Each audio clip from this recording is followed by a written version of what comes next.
नमस्कार दोस्तों, मैं आप सभी का चिर परिचित दोस्त उपस्थित हूं आप सभी की सेवा में एक बेहद ही महत्वपूर्ण जानकारी को लेकर के। जी हां, किडनी खराब होने के बाद भी मरीज लंबी ठीक ठाक जिंदगी जी सकते हैं। कैसे, आइए जानते हैं।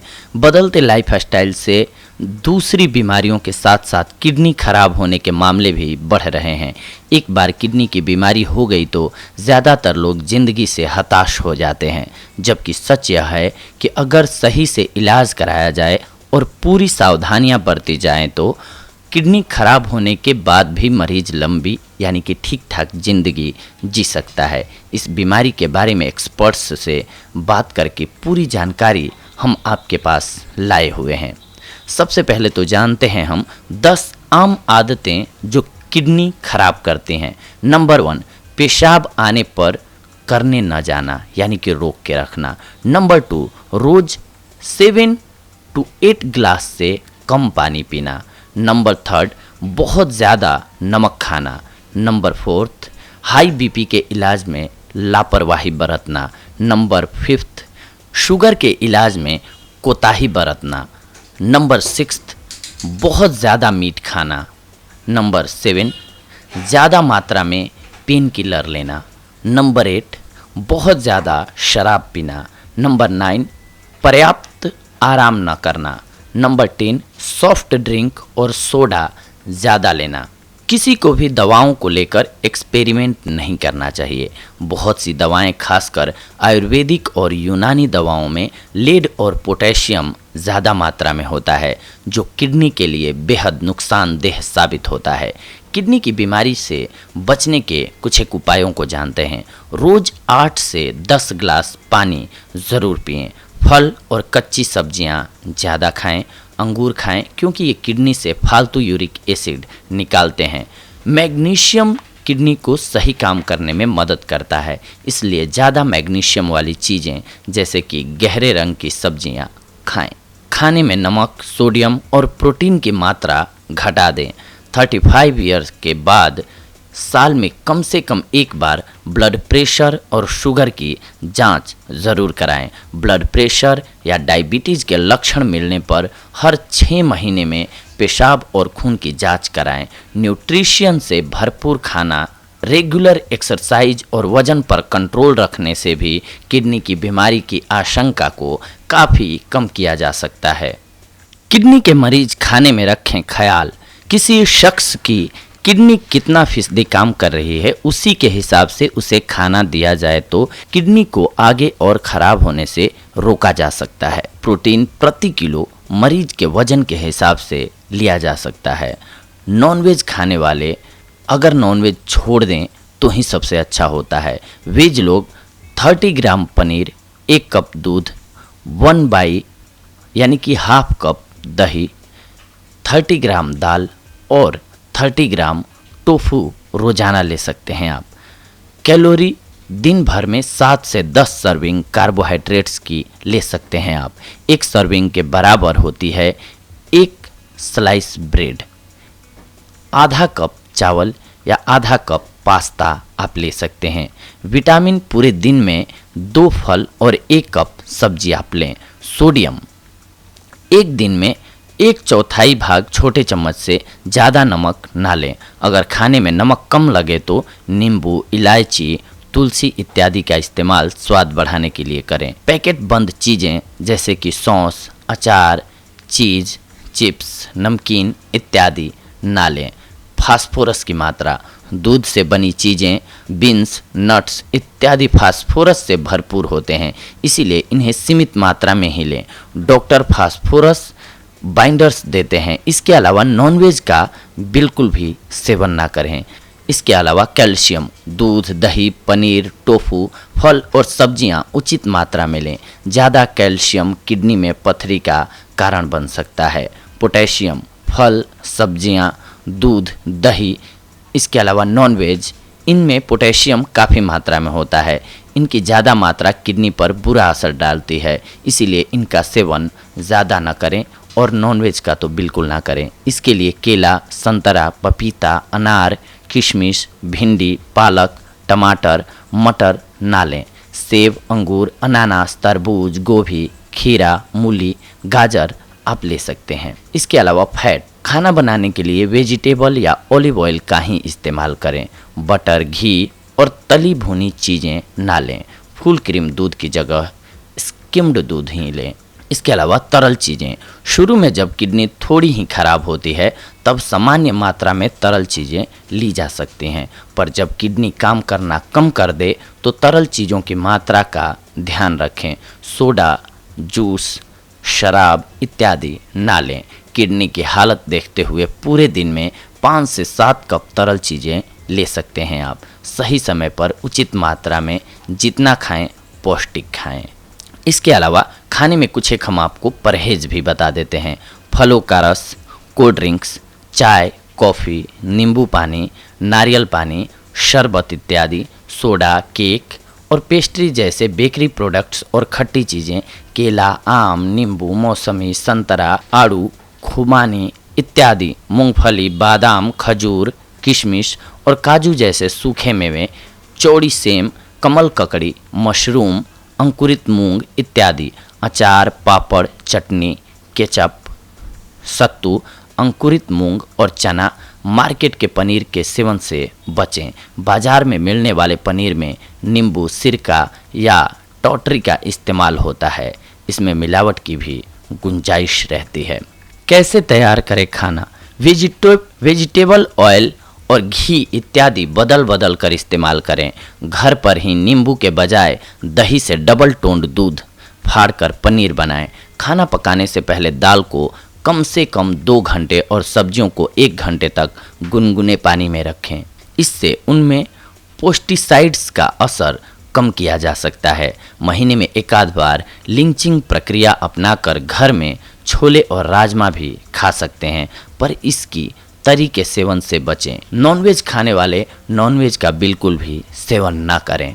शुरुआती लक्षण: पैरों और आँखों के नीचे सूजन, चलने पर जल्दी थकान और सांस फूलना, रात में बार बार पेशाब के लिए उठना, भूख न लगना और हाजमा ठीक न रहना, खून की कमी से शरीर पीला पड़ना। इनमें से कुछ एक या सारे लक्षण आपको दिख सकते हैं। ये बीमारी देर से पता लगती है। जी हाँ, पहला स्टेज इसका जानते हैं। पेशाब में कुछ गड़बड़ी पता चलती है, लेकिन क्रिएटिनिन और एजीएफआर यानी कि ग्लोमेरुलर फिल्टरेशन रेट सामान्य होता है। ईजीएफआर से पता चलता है कि किडनी कितना फिल्टर कर पा रही है। दूसरा स्टेज, एजीएफआर 19 to 60 के बीच में होता है, लेकिन क्रिएटिनिन सामान्य ही रहता है। इस स्टेज में भी पेशाब की जांच में प्रोटीन ज़्यादा होने के संकेत मिलने लगते हैं। शुगर या हाई बीपी रहने लगता है। तीसरी स्टेज, एजीएफआर 60 to 30 के बीच में होने लगता है, वहीं क्रिएटिनिन भी बढ़ने लगता है। इसी स्टेज में किडनी की बीमारी के लक्षण सामने आने लगते हैं। अनीमिया हो सकता है, ब्लड टेस्ट में यूरिया ज़्यादा आ सकता है, शरीर में खुजली होती है। यहाँ मरीज को डॉक्टर से सलाह लेकर अपना लाइफस्टाइल सुधार लेना चाहिए। चौथा स्टेज है, ईजीएफआर 30 to 15 के बीच होता है और क्रिएटिनिन भी 2 to 4 के बीच होने लगता है। यह वह स्टेज है जब मरीज को अपनी डाइट और लाइफस्टाइल में ज़बरदस्त सुधार लाना चाहिए, नहीं तो डायलिसिस या ट्रांसप्लांट की स्टेज जल्दी आ सकती है। इसमें मरीज जल्दी थकने लगता है, शरीर में कहीं सूजन आ सकती है। पांचवी स्टेज है, एजीएफआर 15 से कम हो जाता है और क्रिएटिनिन 4 to 5 या उससे ज़्यादा हो जाता है। फिर मरीज के लिए डायलिसिस या ट्रांसप्लांट जरूरी हो जाता है। शुरुआती स्टेज में किडनी की बीमारी को पकड़ना बहुत मुश्किल है, क्योंकि दोनों किडनी के करीब 60% खराब होने के बाद ही खून में क्रिएटिनिन बढ़ना शुरू होता है। इसका इलाज क्या है, अब ये जानते हैं हम। इस बीमारी के इलाज को मेडिकल भाषा में रीनल रिप्लेसमेंट थेरेपी कहते हैं, यानी कि आरआरटी कहते हैं सिंपल लैंग्वेज में।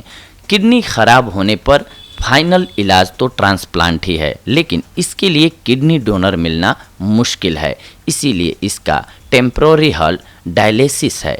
यह लगातार चलने वाले प्रोसेस हैं और काफ़ी महंगा है। क्या है डायलिसिस, ये जानते हैं। खून को साफ करने और इसमें बढ़ रहे जहरीले पदार्थों को मशीन के जरिए बाहर निकालना ही डायलिसिस है। डायलिसिस दो तरह की होती है। हीमोडायलिसिस सिर्फ अस्पतालों में ही होती है। तय मानकों के तहत अस्पताल में किसी मरीज की हीमोडायलिसिस में 4 घंटे लगते हैं और हफ्ते में कम से कम 2 बार इसे कराना चाहिए। इसे बढ़ाने या घटाने का फैसला डॉक्टर ही कर सकते हैं। पेरिटोनियल पानी में डायलिसिस घर पर की जा सकती है। इसके लिए पेट में सर्जरी करके वाल्व जैसी चीज़ डाली जाती है। इसका पानी भी अलग से आता है। डॉक्टर घर में किसी को करना सिखा देते हैं। यह थोड़ी कम खर्चीली है, लेकिन इसमें सफाई का बहुत ज़्यादा ध्यान रखना होता है, वरना इन्फेक्शन हो सकता है। अब जानते हैं कैसे होती है हीमोडायलिसिस। इमरजेंसी में मरीज की गर्दन के निचले हिस्से में कैथेटर डालकर या फिर जांघ की ब्लड वेसल्स में फेमोरल प्रक्रिया से डायलिसिस की जाती है। रेगुलर डायलिसिस के लिए मरीज की बाजू में सर्जरी करके एवी फिस्टूला बनाया जाता है ताकि बगैर किसी परेशानी के डायलिसिस की जा सके। एवी फिस्टूला में आर्टरी को नाड़ी से जोड़ा जाता है। इस तरह से बनाए गए फिस्टूला को काम करने लायक होने में 8 हफ्ते तक लग जाते हैं। फिस्टूला डायलिसिस कराने वाले मरीजों की लाइफलाइन है, इसीलिए इसकी हिफाजत बहुत ज़रूरी है। ध्यान रखें कि जिस हाथ में फिस्टूला बना है उससे न तो बीपी नापा जाए और ना ही जांच के लिए खून निकाला जाए। इस हाथ में इंजेक्शन भी नहीं लगवाना चाहिए। यह हाथ न तो दबाना चाहिए और न ही इससे भारी सामान उठाना चाहिए। अगर एवी फिस्टूला सही समय पर बन जाए तो मरीज के लंबे समय तक जीवित रहने की संभावना भी बढ़ जाती है। कितना होना चाहिए फ़र्क? किडनी की समस्या से जूझ रहे मरीज की हफ्ते में 8 से 12 घंटे डायलिसिस होना चाहिए। चूँकि आमतौर पर एक बार में 4 घंटे की डायलिसिस होती है, इसीलिए मरीज की सेहत को ध्यान में रखते हुए डॉक्टर उसे हफ्ते में 2 बार या हर तीसरे दूसरे दिन डायलिसिस कराने की सलाह देते हैं। मरीज को अपनी मर्जी से 2 डायलिसिस के बीच का फ़र्क नहीं रखना चाहिए या बढ़ाना चाहिए, क्योंकि ऐसा करने पर कभी कभी बड़ी परेशानी पैदा हो जाती है और मरीज आईसीयू तक में पहुंच जाता है। अब इसके खर्च के बारे में जानते हैं। एक डायलिसिस पर 2000 से 3000 रुपये खर्च आता है। महीने में 8 से 10 डायलिसिस कराने पर करीब 25 से 30 हज़ार रुपये खर्च होते हैं। सरकारी अस्पतालों में डायलिसिस मशीनें और डायलिसिस करने वाले ट्रेंड कर्मी ज़रूरी संख्या में नहीं हैं। जो मरीज वहां भर्ती हैं सिर्फ उन्हीं को डायलिसिस की सुविधा मिलती है। डायलिसिस मेडिक्लेम में कवर है। ध्यान दें कि दिल्ली सरकार 6 अस्पतालों में 120 डायलिसिस मशीनें लगा रही है। इनमें गरीबी की रेखा से नीचे ज़िंदगी गुजारने वालों की मुफ्त डायलिसिस होगी, जबकि आम जनता को इसके लिए 1073 रुपये देने होंगे, यानी कि 1073 रुपीज़। इसके लिए कुछ एक अस्पताल हैं जो हम आपको बता देते हैं। Rajiv Gandhi super speciality hospital Tahilpur, doctor Hedgewar Arogya Sansthan Karkardooma, Janakpuri super speciality hospital Janakpuri, Bhagwan Mahavir hospital Pitampura, Pandit Madan Mohan Malviya hospital Malviya Nagar, Loknayak Jayaprakash hospital Delhi gate. ये गवर्नमेंट हॉस्पिटल्स हैं जिनकी डिटेल्स हमने आपको बताई। इसके अलावा खून की नियमित जांच जरूरी होती है। डायलिसिस कराने वाले मरीजों को महीने में कम से कम एक बार खून की जांच यानी कि केएफटी करानी चाहिए। इस जांच से मरीज के शरीर में haemoglobin, blood urea, creatinine, potassium, phosphorus और सोडियम की मात्रा का पता लगता है। हालात के अनुसार समय समय पर डॉक्टर मरीज के खून की जांच के जरिए शरीर में पीटीएच, आयरन और B12 इत्यादि की भी जांच करते हैं। हर डायलिसिस यूनिट अपने मरीजों से हर 6 महीने पर HIV, हेपेटाइटिस B और C के लिए खून की जांच कराने का अनुरोध करती है। अगर किसी मरीज की रिपोर्ट से उसके HIV, हेपेटाइटिस B या C से प्रभावित होने का संकेत मिलता है तो उसके डायलिसिस में खास सावधानी बरती जाती है। ऐसे मरीज की डायलिसिस में हर बार नए डायलिसिस का इस्तेमाल होता है ताकि कोई दूसरा मरीज इस इन्फेक्शन की चपेट में न आ सके। आपको भी कुछ एक सावधानियां बरतनी चाहिए जिन्हें हम आपको बताते हैं। डायलिसिस कराने वालों को लिक्विड चीज़ों का सेवन कम करना चाहिए। किडनी खराब होने पर खून की सफाई के प्रोसेस में रुकावट आती है और आमतौर पर मरीज को पेशाब भी कम आने लगता है, इसीलिए उन्हें सीमित मात्रा में लिक्विड चीज़ें लेनी चाहिए। लिक्विड चीज़ों में पानी के अलावा दूध, दही, चाय, कॉफ़ी, आइसक्रीम, बर्फ़ और दाल सब्जियों की तरी भी शामिल है। यही नहीं, रोटी, चावल और ब्रेड इत्यादि में भी पानी होता है। लिक्विड पर कंट्रोल रखने से 2 डायलिसिस के बीच में मरीज का वजन, जिसे वेट गेन या वाटर रिटेंशन भी कहते हैं, अधिक नहीं बढ़ता है। 2 डायलिसिस के बीच में ज़्यादा वजन बढ़ने से डायलिसिस का प्रोसेस पूरा होने पर कई बार कमज़ोरी या चक्कर आने की शिकायत भी होने लगती है। किडनी के मरीज को डाइटिशियन से भी ज़रूर मिलना चाहिए, क्योंकि इस बीमारी में खान पान पर बहुत कंट्रोल की ज़रूरत होती है। किडनी के जो मरीज डायलिसिस पर नहीं हैं, उन्हें कम प्रोटीन और डायलिसिस कराने वाले मरीजों को ज़्यादा प्रोटीन की ज़रूरत होती है। लेकिन खान पान की पूरी जानकारी डाइट एक्सपर्ट से दे सकते हैं आपको। डायलिसिस कराने वाले शख्स को कोई भी दवा लेने से पहले अपने किडनी एक्सपर्ट्स यानी कि फ्रेनोलॉजिस्ट से सलाह ज़रूर लेनी चाहिए। किडनी की बीमारी सुनकर ज़िंदगी खत्म होने की बात सोचना गलत है, क्योंकि अगर खान पान और रूटीन में सावधानी बरती जाए तो डायलिसिस कराते हुए भी लंबी ज़िंदगी का आनंद लिया जा सकता है। मरीज को घर परिवार, रिश्तेदारों और दोस्तों का पूरा साथ मिलना ज़रूरी होता है, ताकि वह उलट परिस्थितियों का ज़्यादा संयम के साथ सामना कर सके। लिक्विड का सेवन ऐसे आप कम कर सकते हैं। डायलिसिस कराने वाला शख्स, हम आपको जो तरीके बता रहे हैं, इस तरीके से लिक्विड का सेवन कम कर सकता है। गर्मियों में 500 ml की कोल्ड ड्रिंक की बोतल में पानी भर के उसे फ्रीजर में रख लें। यह बर्फ़ बन जाएगा और फिर इसका धीरे धीरे सेवन करें। फ्रीज में बर्फ़ जमा लें और प्यास लगने पर एक टुकड़ा मुंह में रखकर घुमाएं और फिर उसे फेंक दें। गर्मियों में रुमाल भिगोकर गर्दन पर रखने से भी प्यास पर काबू पाया जा सकता है। घर में छोटा कप रखें और उसी में पानी लेकर पिएं। खाना खाते समय दाल और सब्जियों की तरी का सेवन कम से कम करने की कोशिश करें। आयुर्वेद में बीमारी की वजह के आधार पर ही ज़रूरी दवा खाने की सलाह दी जाती है। चूँकि किडनी का काम शरीर में खून की सफाई करना और जहरीली चीज़ों को बाहर निकालना होता है। इलाज के दौरान मरीज के खान पान को सुधारने के साथ ही उसके बीपी और शुगर को कंट्रोल में रखने पर खास ध्यान दिया जाता है। वरुण, पुनर्नरवा, अर्जुन, वसा, कातुकी, शतावरी, निषोध, कांचनार, बाला, नागरमोथा, भवमियामल की, सारिवा, अश्वगंधा और पंचरत्न मूल इत्यादि दवाओं का इस्तेमाल किडनी के इलाज में किया जाता है। किडनी की बीमारी का लगातार इलाज जरूरी है और यह ताउम्र चलता है। किडनी की बीमारी के इलाज से ज़्यादा मैनेजमेंट ज़रूरी होता है। होम्योपैथ में लक्षणों के आधार पर kali carb 200, apis mel 30, acid benzoic, terebinth, berberis, vulgaris, lecithin, ferrum met और चाइना जैसी दवाएं दी जाती हैं। थकान और कमजोरी दूर करने के लिए अल्फा टॉनिक भी दिया जाता है। होम्योपैथी डायलिसिस बंद कराने में सक्षम नहीं है, लेकिन यह ऐसे मरीजों की सहायता जरूर करता है। एलोपैथिक दवाओं के साथ ही होम्योपैथिक दवाओं के सेवन से मरीज ज़्यादा सेहतमंद रह सकते हैं। नेचुरोपैथी किडनी की क्षमता बढ़ाने के लिए नेचुरोपैथी में मरीज को सलाद, फल इत्यादि कुदरती चीज़ें लेने को कहा जाता है। इसमें किडनी की सफाई शुरू होती है और उसे आराम भी मिलता है। किडनी की जगह पर सूती कपड़े की पट्टी को ताज़े पानी में भिगोकर रोजाना आधे घंटे लगाते हैं। ऐसा करने से किडनी की तरफ से शरीर का तापमान कम होता है और उस ओर खून का दौरा बढ़ता है। इसी तरह किडनी की जगह पर गर्म और ठंडे पानी से सिकाई करते हैं। इसे भी रोजाना आधे घंटे के लिए कर सकते हैं। इससे किडनी में खून का दौरा बढ़ता है।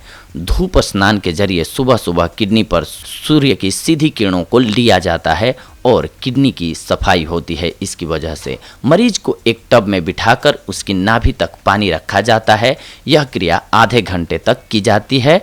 कटी स्नान से भी किडनी की ओर खून का दौरा बढ़ता है। योग के द्वारा रोजाना कम से कम 20 मिनट तक अनुलोम विलोम करना चाहिए। गलत लाइफस्टाइल और बुरी आदतों को छोड़ दें तो किडनी के साथ साथ दूसरी बीमारियों से भी बचने की संभावना काफ़ी बढ़ जाती है।